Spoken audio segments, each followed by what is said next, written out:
রাস্তা দিয়ে, রাস্তার পরিস্থিতিও সুন্দর ছিল, একটা ঈদ আমেজ আছে, তো ভালো লাগতেছে। আর ভোট কেন্দ্রেরও পরিবেশ অনেক গুছানো, সবাই ভালো মতো কোঅপারেট করতেছিল, বুঝাই দিতেছিল। যেহেতু আমি লাস্টবার আমার ভোট এক্সপিরিয়েন্স যেহেতু ভালো না, তো আমি বুঝিও নাই কীভাবে কী দেওয়া লাগবে, সো ওনারা ভালো মতো বুঝাই দেন ভোটটা দিতেছে। এটা কি আপনার প্রথম কোনো নির্বাচনী ভোট প্রদান? এটা ফার্স্ট হিসেবেই কাউন্ট করা যায়। লাস্টটা ফার্স্ট ছিল, বাট ওটাতে আমার মানে ভোটই দেওয়া হয়নি এরকম অবস্থা। কারণ কি? মানে এখানে আমার কেন্দ্র ছিল, বাট এসে আমার এনআইডি পাওয়া যাচ্ছিল না। মানে আমি যে ভোট দিব, ওনারা ওটা অ্যাপ্রুভ করতে পারতেছিল না, তাও আমাকে একটা ব্ল্যাঙ্ক পেপার দিয়েছিল, আপনি ভোট দিয়ে চলে যান।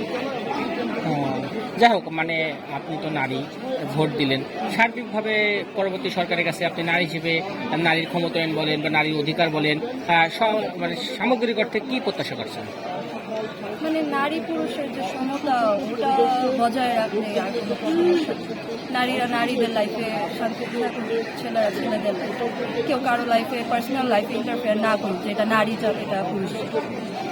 আপনার জায়গা থেকে মানে যে সরকার আসবে তাকে কোনো পরামর্শ বা কোনো কিছু আছে কিনা, কি মনে করেন যে এটা করলে ভালো হয়, এটা এখানে গ্যাপ আছে? পরামর্শ থাকবে যে যাদের কারণে এই নির্বাচনটা আমরা পেলাম, জুলাই যে যোদ্ধাদের কারণে, তাদের বিচারটা আগে পূরণ করা হোক, এরপর দেশ গঠন করা হোক। Thank you. একটা শান্তিপূর্ণ দেশ ছাড়া আর কিছু দেখছি না। মানে সেফলি চলাফেরা করা যাবে, সেফলি আর কি ঘুম থেকে উঠে যে একটা শান্তির নিঃশ্বাস নেওয়া যাবে, এইটাই না।